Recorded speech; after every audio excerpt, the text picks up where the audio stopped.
This is the Bible passage that we use most on Iona. This is the one that I quoted the most in my life serving in the Abbey on Iona. It's from the Acts of the Apostles.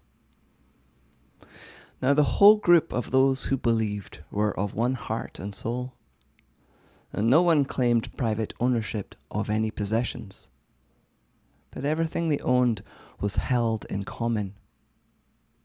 With great power, the apostles gave their testimony to the resurrection of the Lord Jesus, and great grace was upon them all. There was not a needy person among them, for as many as owned lands or houses sold them and brought the proceeds of what was sold.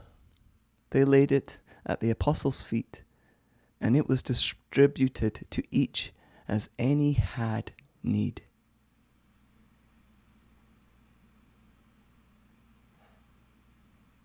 As I said, this was the reading that we shared the most on Iona.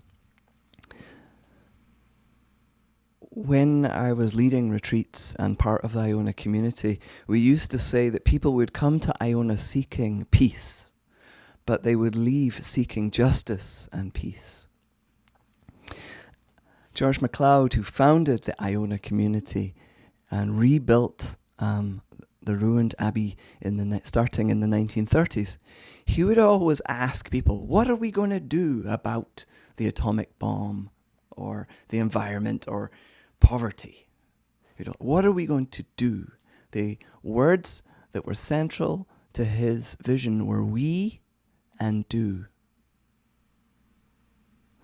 Now, I think there needs to be an additional piece, which is about seeing,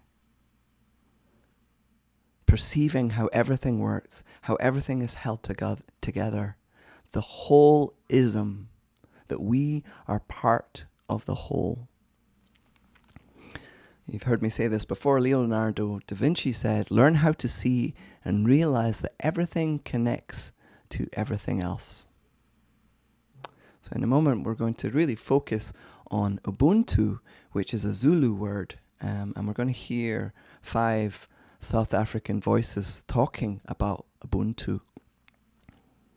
But before they do, I want to give you the concise summary of today's sermon, right? So that you can see that in the videos and the things that I'm about to share. Here's the key teaching. Your soul belongs to the cosmos and not the other way around. Your soul belongs to the cosmos. The cosmos does not belong to you. Our life belongs to the collective life form and not just us. Right down to the tiniest detail, like our next breath actually belongs to God and is given to us, but it's really kind of on loan. And if we understand ourselves as separate to the whole, then our actions become centered around ourselves. And Christianity was never in the beginning anthropocentric, about individual soul redemption. No, this is a misunderstanding of Jesus' teachings, and it's too small. Father Richard Rohr says, your God has to be at least as big as the universe. I love that. Your God has to be at least as big as the cosmos. And then he goes on to say that modern astrology suggests that there's 6 galaxies for every single human being. That is enormous. I love that challenge to let our God be that enormous. So let's start in how we orientate in the world and our perception, and start to begin to overcome this myth of individualism that Western society is really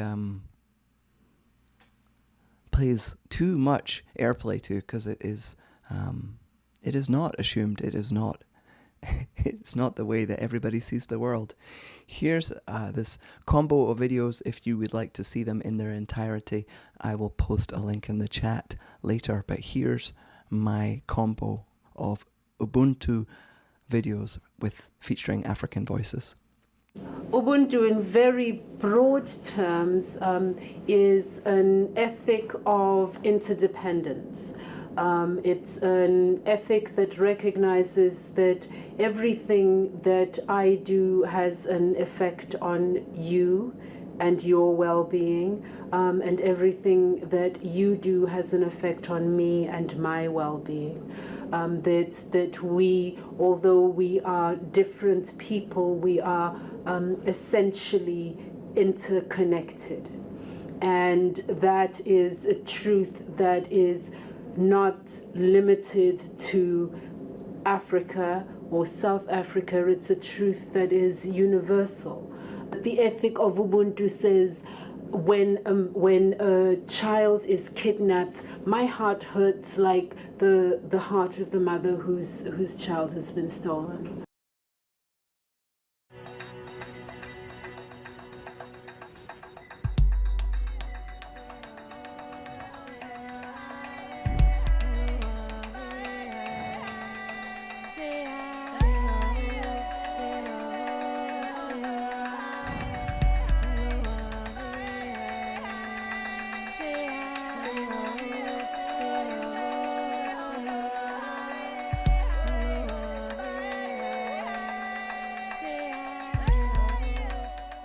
There is a phrase in the Zulu language that says, Umuntu ngubutu ngabantu.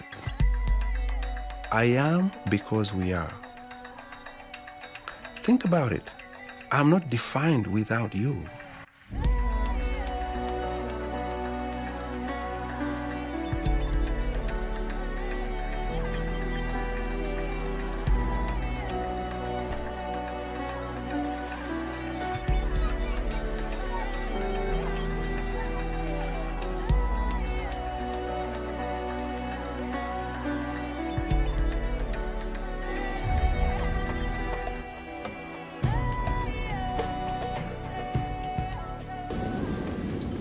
Because in our culture, there is no such thing as a solitary individual. We say a person is a person through other persons, that we belong in the bundle of life.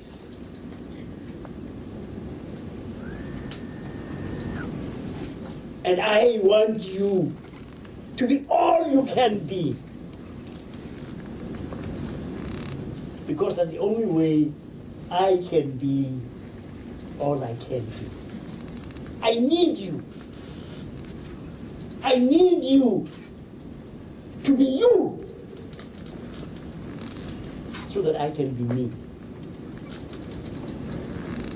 And that's why you see, when you dehumanize another, whether you like it or not, inexorably you are yourself dehumanized.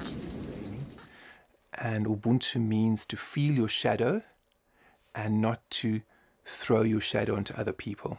So to feel your shadow means to feel your difficult emotions, feel your prejudice, feel your jealousy, feel your anger, feel your hatred, and become like the lotus flower and transform it through breathing in those shadow, muddy parts of yourself, transforming it into your heart and then blossoming like a flower.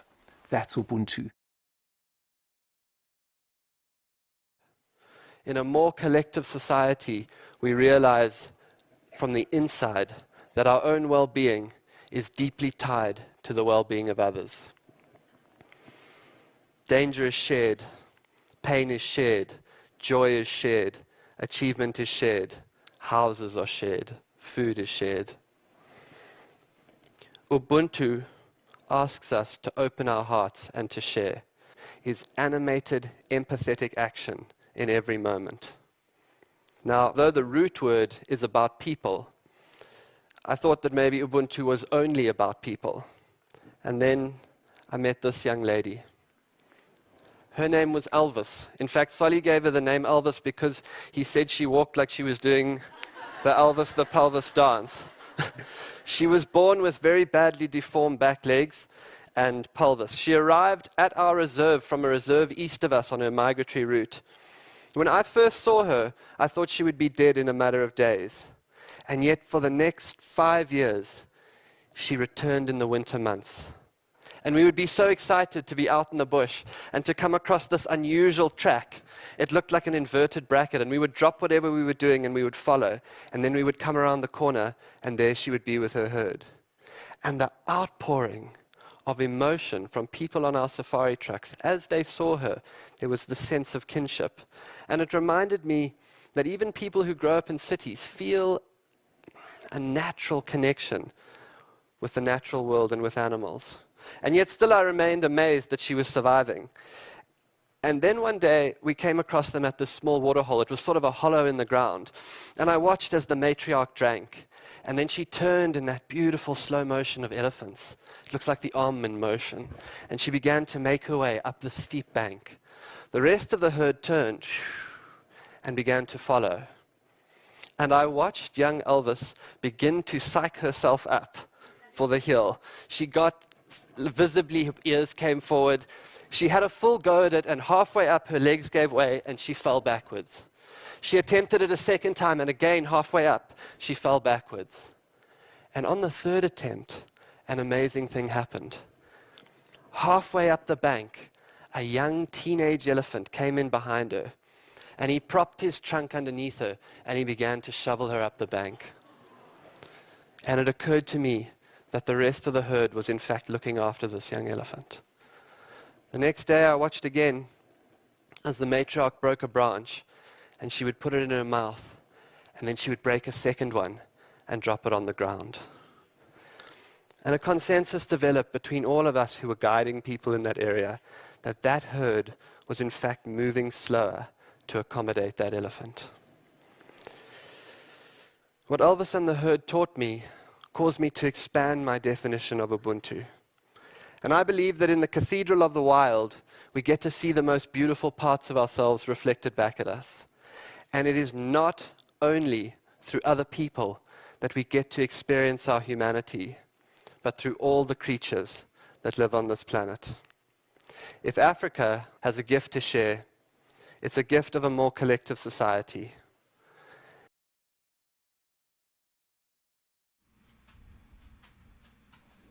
This week I've been pondering why English doesn't have the word or an equivalent of the word Ubuntu. Now, language always reflects the culture that it belongs to. And often when we don't have a word for something, it shows our blind spots. It shows for sure that the thing, whatever it is not coming up in conversation between people. I started thinking about what's the closest in English that I have to Ubuntu? Sacred hospitality? Social justice? No, but it's none of these things. It's a different way of seeing. And it's not about individualism. Now, the first speaker we heard was Mpo Tutu, Desmond Tutu's daughter. She's a Reverend Canon. Very interesting woman. She said that Ubuntu is an ethic. An ethic that understands that everything I do has an effect on you. We are essentially interconnected. It's a way of seeing. And then in the second video, we heard the voice say, I am not defined without you. Now, I believe this at the core of my being, that I am a product of decades and decades of love, compassion, and mirroring by a whole host of people, many of whom I love. Some of them were just people in passing. That I am not defined without others. I believe that we must overcome the idea that we are separate. Just like the 3-year-old needs to learn that when they do this, I can't see you, so you can't see me. They will be very unsuccessful at hide and seek if they continue to do that. Desmond Tutu said, in my culture, there is no such thing as a solitary individual.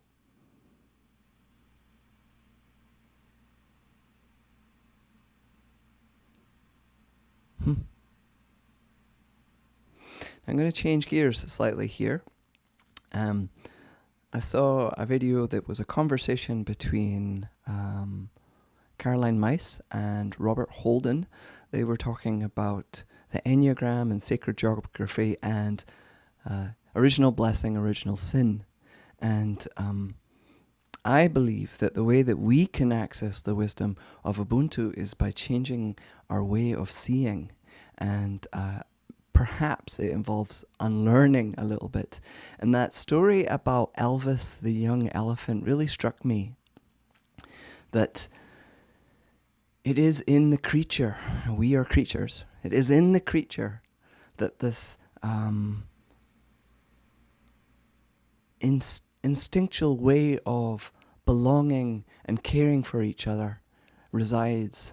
One of the things that Caroline Myss talks about a lot is that we have to learn to walk past the homeless person in the street. We have to learn to turn a blind eye to the suffering of others. It doesn't come naturally to us. That love comes naturally to us. So here's this fresh off the press. This was released on YouTube on Thursday.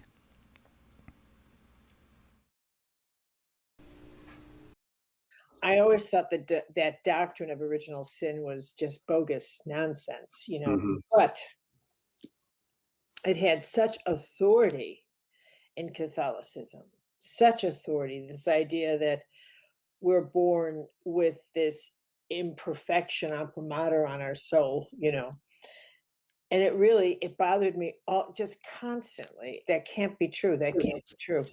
And one day it occurred to me that actually it's not about original sin, it's about the origin of sin.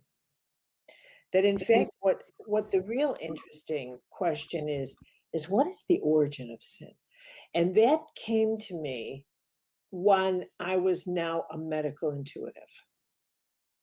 And it was at that point that I was beginning to appreciate that we were in fact wired for an awakening inner life, that we were wired for it, that our biology was a theology, that we were wired for organic divinity, wired for it, and that God was in our blood and bones, and that everything, our nature was organic divinity, that our instincts were a system of communication, and that the whole role of life is to become incredibly conscious of the creative force of every thought we have and every word we say, and that all of it is a living theology,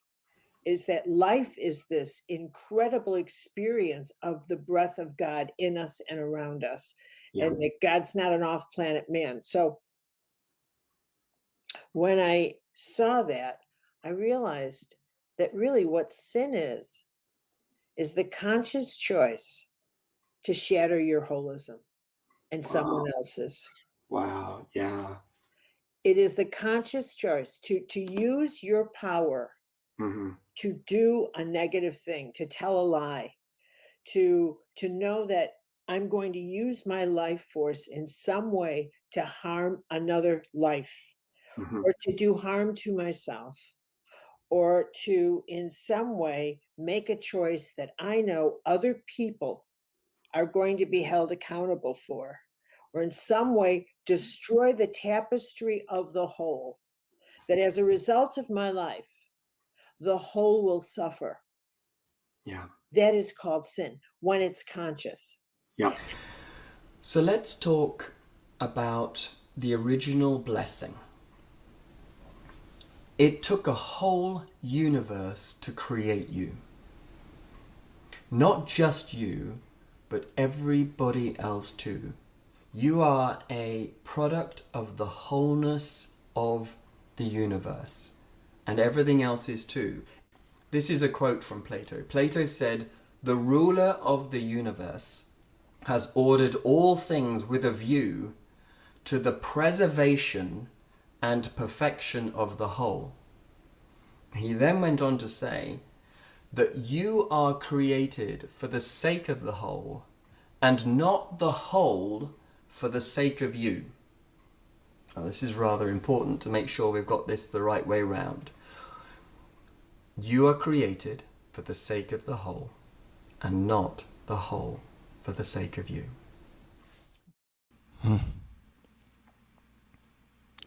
Let's think about that. Now, folks in the sanctuary singing under your masks, thank you for that choice to be caring for the collective. I know what it's like to sing under a mask. And you all at home, you lucked out. Sing out, sing out. There's nobody there. You are the heart, you are the hands, you are the voice of spirit on earth. And who you are, and all you do, is a blessing to the world. And again, you are the heart, you are the hands, you are the voice of spirit on earth. And who you are, and all you do, is a blessing to the world. We are the heart, we are the hands, we are the voice of spirit on earth. And who we are, and all we do, is a blessing to the world. And again, we are the heart, we are the hands, we are the voice of spirit on earth.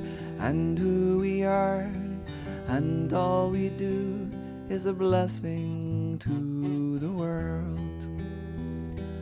I am the heart, I am the hands, I am the voice of spirit on earth. And who I am, and all I do, is a blessing to the world. I am the heart, I am the hands, I am the voice of spirit on earth. And who I am, and all I do, is a blessing to this world. I am a blessing to this world.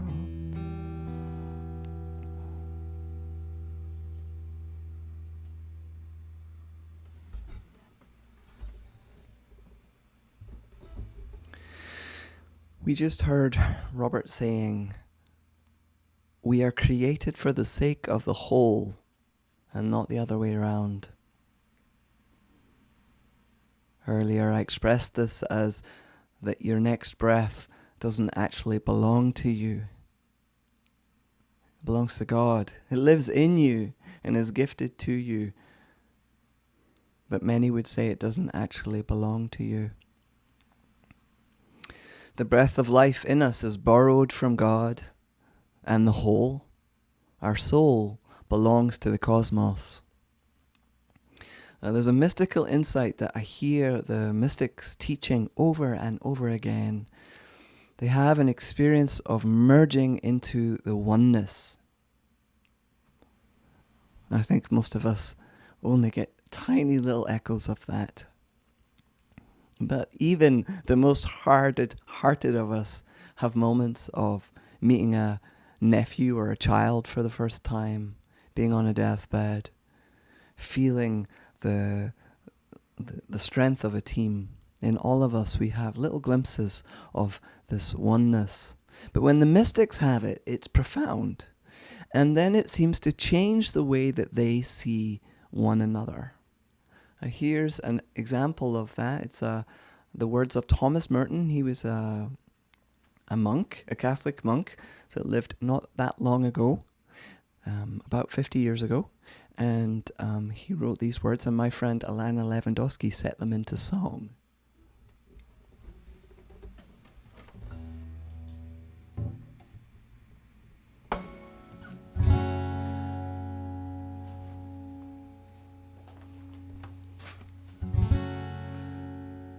At the corner of Fourth and Walnut, I realized that I loved all the people, and none of them could ever be alien to me. As if waking from a dream of my separateness, of the special vocation to be different. Thank God, I am only another member of the human race, like all the rest of them. I'm still a member of the human race, and what more glorious destiny is there, since the Word was made flesh and became a member too. Thank God, I am only another member of the human race, like all the rest of them. Thank God, I am only another member of the human race, like all the rest of them.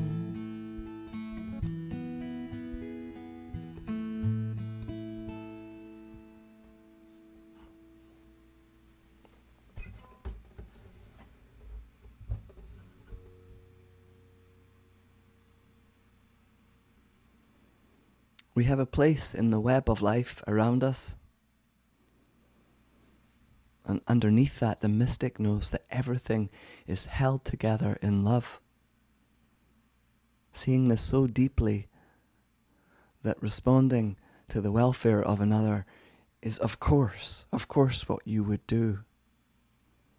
But it's not just the mystics that know this. Small children know this. All of us know this. It just gets covered up. I believe that we can tap into Ubuntu, this way of understanding, even if we're not African. I have not been to Africa. My parents lived there for a while. My sister is adopted and half African.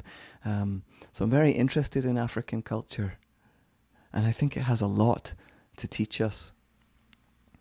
Now, I wove in the teachings about original blessing and original sin because I think it's one of the shifts that we need to make in Western culture to really see out with the eyes of interconnectedness and to share our lives in a much healthier and I would say happier way.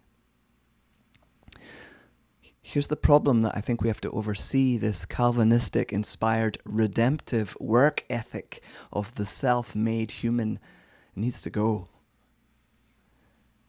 It seems clear to me that this mindset includes within it that I am not worthy and is a key component of our collective consumerism and hoarding of the harvest. This consumerism and hoarding is stealing life from our descendants and the creatures, or as Caroline said earlier in her video, destroying the tapestry of the whole. I once heard a Native American teacher saying that the white people had wanting sickness. Wanting sickness. Why do we have this? And what can we do about it?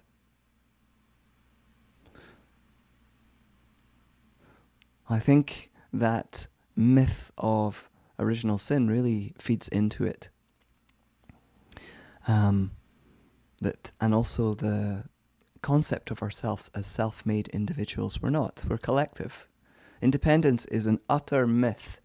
You try making your computer, or even just the tofu that you're going to eat for supper, or milking your goats and making fancy cheese, while importing your coffee beans, driving them across the world and roasting them in your oven and making an oven. Dozens and dozens of people and a fair few creatures from all over the world sit down with you every time you eat a meal. Do you know the Buddhist teacher Thich Nhat Hanh? He has this beautiful spiritual practice for meals. As you serve the food, you say, in this food, I see clearly the presence of the entire universe supporting my existence.